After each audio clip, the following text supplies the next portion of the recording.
Kenapa kita ikut Imam Syafi'i dan imam yang lainnya? Karena mereka ulama yang diakui oleh semua para ulama yang ada, baik ulama yang hidup di masa mereka sampai sekarang, dari ilmunya, dari ibadatnya, dari keimanan ketakwaannya, dari kesolehannya, dari hubungan yang erat yang luar biasa yang mereka miliki antara mereka dengan Tuhannya Allah Subhanahu wa ta'ala.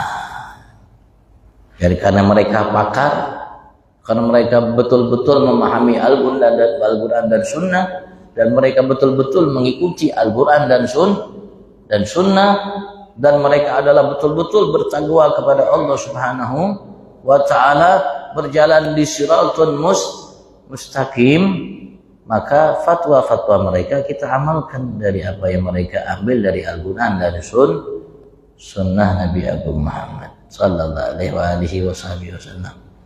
Bahkan sebagian mereka disebut oleh Nabi Muhammad jauh sebelum lahirnya mereka, seperti Imam Syafi'i.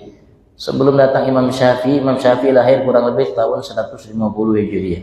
Sebelum datang Imam Syafi'i, Rasulullah sudah sebut di masa hidup Nabi besar Muhammad. 150 tahun sebelum lahir Imam Syafi'i, Rasulullah sudah sebut di dalam sabdanya. Dan ulama sepakat bahwasanya yang dimaksud oleh Rasulullah itu adalah Imam Syafi'i. Rasulullah mengatakan alimu Quraisyin yamla tibaqul ardi ilman. Nanti akan muncul, akan keluar seorang alim dari suku Quraisy. Imam Syafi'i, beliau bersambung nasabnya ke Nabi Muhammad di Abdi Manaf. Imam Syafi'i bersambung nasabnya ke Nabi Muhammad dari Abdi Manaf. Sambung di Abdi Manaf. Dan dia termasuk Quraisy yang akan memenuhi lapisan bumi ini dengan ilmunya. Dari masa beliau sampai sekarang, pengikut mazhab yang paling terbanyak pengikut beliau. Ulama yang paling terbanyak mengikuti mazhab Imam Syafi'i. Dan karya tulis dari ulama-ulama mazhab Syafi'i lebih banyak daripada ulama-ulama dalam mazhab yang lainnya.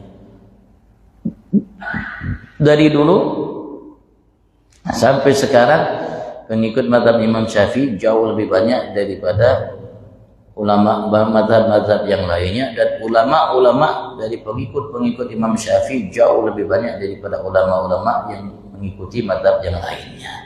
Termasuk kita, alhamdulillah, Indonesia dari Sabang sampai Merauke 90% lebih, kalau Bahari 100% pengikutnya Imam Syafi'i.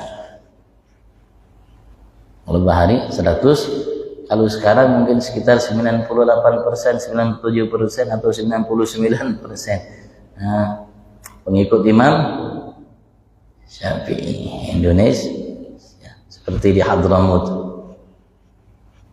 para habaib semuanya yang di Hadramut memilih mengikuti Imam Syafi'i. Karena yang bawa agama Islam di Indonesia ini dari Sabang sampai Merauke para habaib. Jadi Indonesia dari Sabang sampai Merauke mazhabnya Syafi'i.